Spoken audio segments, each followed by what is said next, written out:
Pernah nggak sih kalian berpikir bagaimana roti yang selalu kita beli selalu tersedia dengan kualitas yang tetap sama? Ternyata di balik satu produk roti itu ada proses panjang di baliknya teman-teman. Dimulai dari pengecekan bahan baku, proses produksinya, ada pengecekan kualitas, sampai akhirnya tiba di tangan konsumen. Pada video kali ini kami akan membahas tentang bagaimana proses operasional dari Sari Roti dan mengetahui bagaimana kondisi bisnisnya melalui analisis SWOT. Sari Roti merupakan perusahaan manufaktur yang bergerak di bidang makanan, khususnya produk roti. Nah, operasional Sari Roti ini harus menghadapi berbagai macam tahapan agar produk yang dihasilkan itu sesuai dengan standar perusahaan dan tetap berkualitas. Pada tahap awal, perusahaan melakukan demand forecasting atau perkiraan permintaan. Sari Roti menganalisis data penjualan dan tren konsumen untuk menentukan jumlah produksi yang sesuai dengan kebutuhan pasar. Setelah mengetahui kebutuhan pasar, perusahaan menyusun perencanaan produksi, mulai dari jumlah produk yang dibuat hingga pengaturan sumber daya agar proses berjalan efektif. Selanjutnya dilakukan pengadaan bahan baku seperti tepung, gula, ragi, susu, dan bahan lainnya. Bahan yang telah diterima akan disimpan di gudang menggunakan sistem FIFO agar kualitas bahan tetap terjaga sebelum masuk proses produksi. Pada proses produksi, bahan baku melalui beberapa tahap seperti mixing, fermentasi, pembentukan adonan, proofing, hingga pemanggangan. Setelah matang, produk akan masuk ke tahap pemeriksaan kualitas. Sebelum dipasarkan, produk akan melewati quality control untuk memastikan rasa, tekstur, ukuran, dan keamanan pangan sesuai standar. Produk yang lolos kemudian dikemas agar tetap higienis dan memiliki informasi yang jelas bagi konsumen. Setelah dikemas, produk disimpan sementara sebelum didistribusikan ke berbagai tempat, seperti minimarket, supermarket, dan distributor. Setelah sampai ke konsumen, perusahaan melakukan evaluasi melalui feedback dan data penjualan untuk meningkatkan kualitas produk. Setelah melihat proses operasional dari Sari Roti, selanjutnya kami melakukan analisis SWOT untuk melihat kondisi internal dan eksternal dari perusahaan tersebut. Analisis ini terdiri dari strength, weakness, opportunity, dan threats. Untuk memperoleh data, kami melakukan berbagai survei kepada orang di sekitar ITEBA dan masyarakat sekitar. Pertanyaan yang diberikan berkaitan dengan faktor internal dan eksternal perusahaan. Kemudian hasilnya digunakan sebagai dasar untuk menganalisis SWOT. Berdasarkan hasil survei, faktor kekuatan Sari Roti adalah brand yang sudah dikenal luas, kualitas produk yang konsisten, serta jaringan distribusi yang besar. Sedangkan kelemahannya yaitu masa simpan produk yang pendek dan ketergantungan terhadap bahan baku tertentu. Dari faktor eksternal, peluang yang dimiliki Sari Roti adalah meningkatnya kebutuhan makanan praktis dan perkembangan pemasaran digital.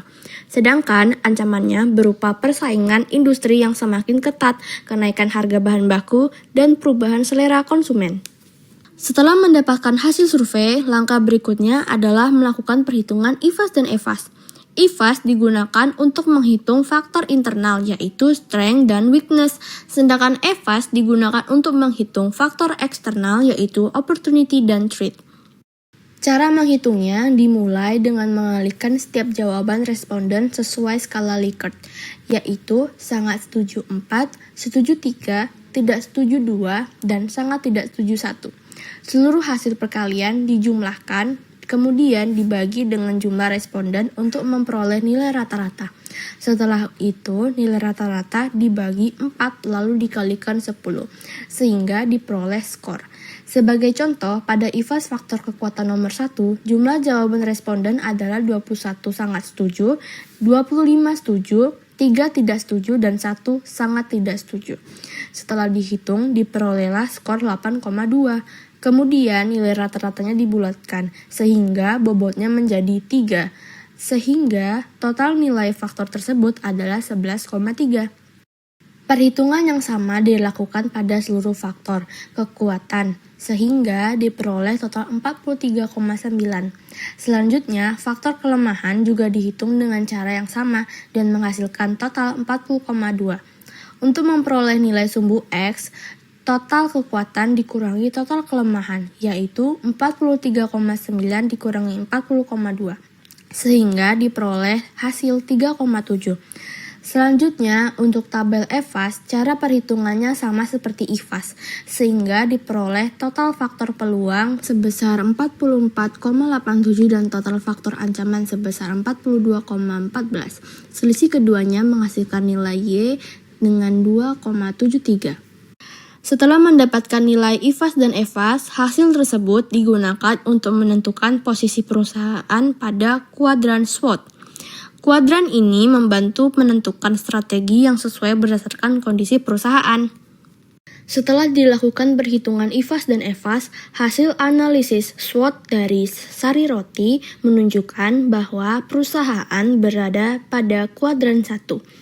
Hal ini menunjukkan bahwa Sari Roti memiliki kekuatan internal yang baik serta peluang pasar yang besar. Berdasarkan pembahasan yang telah dilakukan, dapat disimpulkan bahwa keberhasilan dari Sari Roti didukung oleh proses operasional yang terencana dan terintegrasi.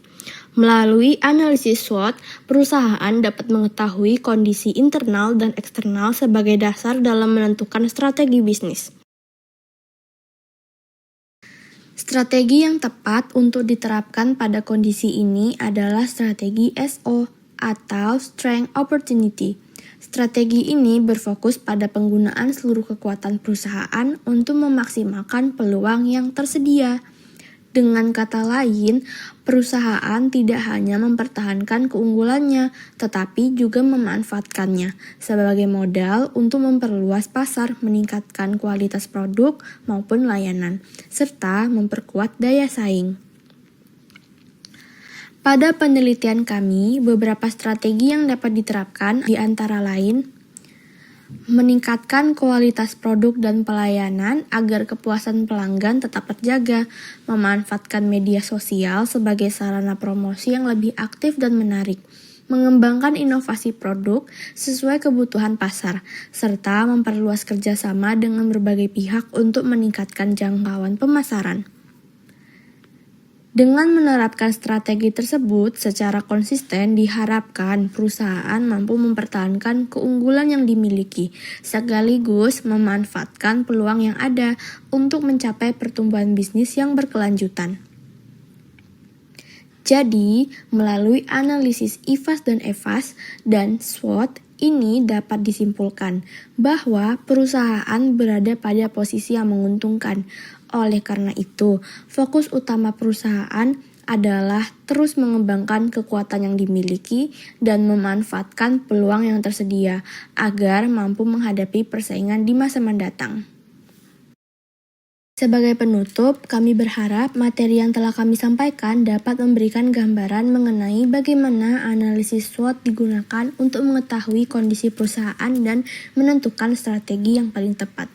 Melalui analisis ini, kita dapat memahami bahwa setiap keputusan bisnis sebaiknya didasarkan pada data dan analisis yang jelas, sehingga strategi yang dipilih dapat memberikan hasil yang lebih optimal.